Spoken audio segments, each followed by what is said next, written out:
Entre le 28 et le 30 août, Biarritz est devenu l'épicentre Bitcoin et crypto. C'était the place to be.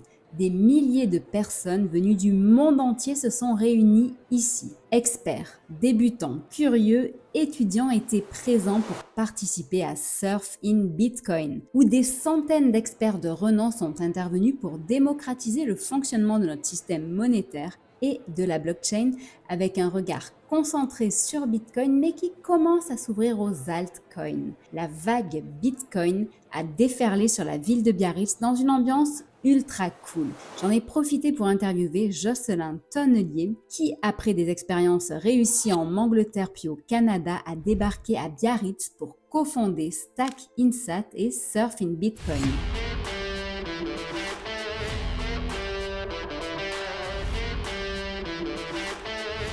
Bonjour, je suis Steph, créatrice de comparateurbank.com, un site 100% indépendant. Je ne suis pas un conseiller financier, je suis là pour partager mes recherches ainsi que celles de nos équipes et notre expérience. Le but de tout ça, améliorer ton pouvoir d'achat. Si tu aimes ce type de sujet, abonne-toi et active la cloche pour ne rien rater. Stack Insat permet d'acheter Bitcoin d'une manière sécurisée et très simple. Tu verras après, je vais t'en parler. Pendant notre échange, il va t'expliquer ce qu'est Surf in Bitcoin, pourquoi il faut venir, ses ambitions pour le futur et donc quelques mots sur Stack Insat.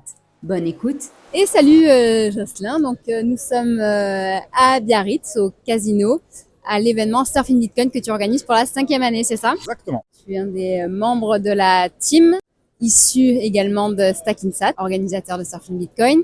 Est-ce que tu peux nous expliquer pourquoi tu as décidé de créer cet événement? C'était notre événement de lancement pour StackingSat. Donc, le StackingSat, donc, on voulait se faire connaître, on voulait réunir un peu tous les copains. Et avant de faire un petit apéro, on a dit, bon, on va faire une petite conférence. Ça a très bien marché.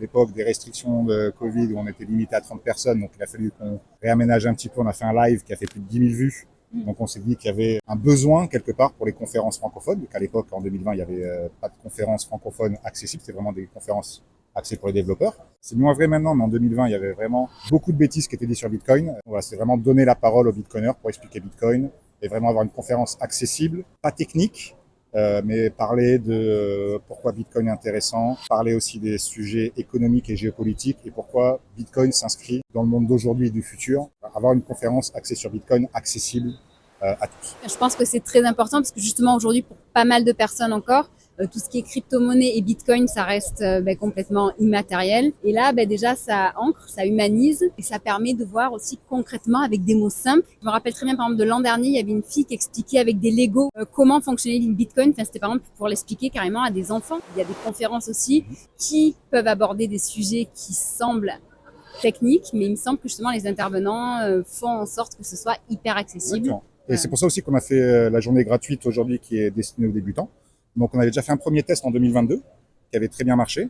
Donc c'est pour ça qu'on est très heureux cette année de refaire une demi-journée dédiée aux débutants avec le documentaire Crypto Mon Incroyable Odyssée, des débats, des tables rondes et notamment Yorick qui va expliquer avec ses mots toujours très justement trouvés et très accessibles pourquoi Bitcoin est important et pourquoi il faut s'intéresser à Bitcoin. Et donc on est très heureux justement d'accueillir des néophytes et des curieux pour leur expliquer Bitcoin. Dans les intervenants, justement, il y a de beaux personnages. Est-ce que tu peux en citer quelques-uns, par exemple? Yorick de Montmine, par exemple, Oui. qui est pour nous le meilleur orateur francophone, qui arrive à vulgariser sans être vulgaire. Tous les ans, il est là depuis la première année. C'est même lui qui avait fait le premier discours, le premier keynote en 2020. Donc, on a Charles Gave aussi, économiste, qui a une très vision macro du monde et de l'économie, qui d'ailleurs a fait son coming out Bitcoin il y a 2 ans à Surfing Bitcoin. On a aussi des détracteurs cette année, même des personnes qui sont anti-Bitcoin. Anti-Bitcoin? Voilà, exactement. Enfin voilà, ou qui sont qui ne partagent pas notre vision. Et nous, souvent, ce qu'on aime, c'est avoir des débats contradictoires. Comme on avait eu notre débat il y a 2 ans, Proof of Stake versus Proof of Work. Et donc, on aime le débat. On n'est pas là pour se rassembler entre les gens qui pensent la même chose.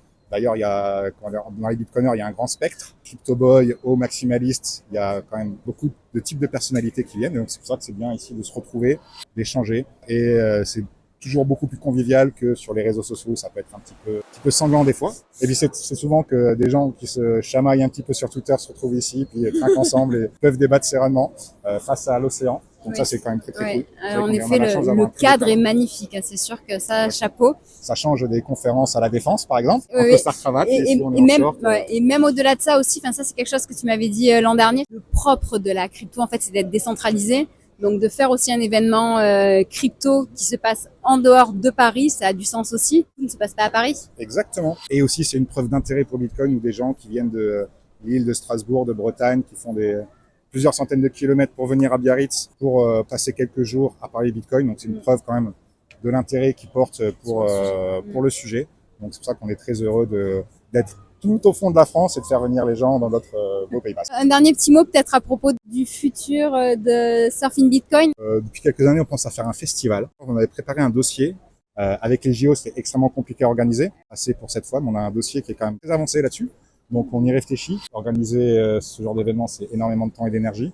Donc on va essayer de trouver un format qui nous permet aussi de continuer notre activité principale qui est StackingSat, qui permet justement de démocratiser l'accès au Bitcoin. Donc avec Surfing Bitcoin, on essaye d'éduquer sur Bitcoin. Et avec StackingSat, on permet aux gens d'accéder à la possession de Bitcoin. Et d'ailleurs, on va parler de petits minutes de StackingSat. Ça a énormément évolué. Il y a eu le côté StackingSat pour les pros. Il y a eu plein d'évolutions. La dernière évolution qu'on a faite l'an dernier, c'était d'ouvrir le plan épargne premium. Le plan classique, c'est à chaque transaction, on prend un pourcentage pour se rémunérer sur l'échange crypto, euro-crypto. Le PEB premium, donc le plan épargne Bitcoin premium, où tu prépayes tes frais. Donc on a le PEB 100 qui te permet de prépayer 100 € de frais. Et à partir de ça, tu as une enveloppe de 10 000 € que tu peux consommer quand tu veux. Donc il n'y a pas de limite de temps.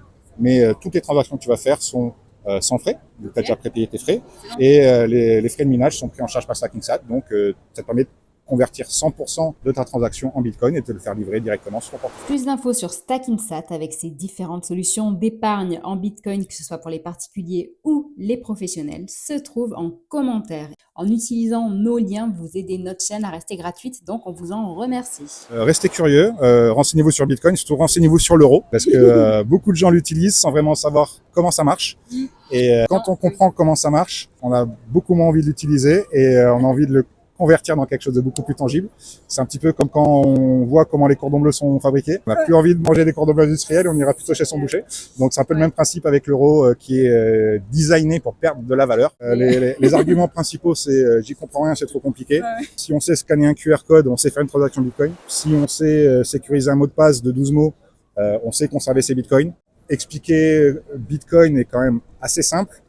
Expliquer le système monétaire et financier est beaucoup plus compliqué. En fait, les gens utilisent l'euro sans vraiment savoir comment ça fonctionne. On dit Bitcoin ne repose sur rien. La monnaie scripturale, c'est plus de 95% de la masse monétaire. Donc, ce sont juste des chiffres sur une base de données qui ne reposent sur rien. Il y a beaucoup aussi de personnes qui pensent que les monnaies sont adossées à l'or.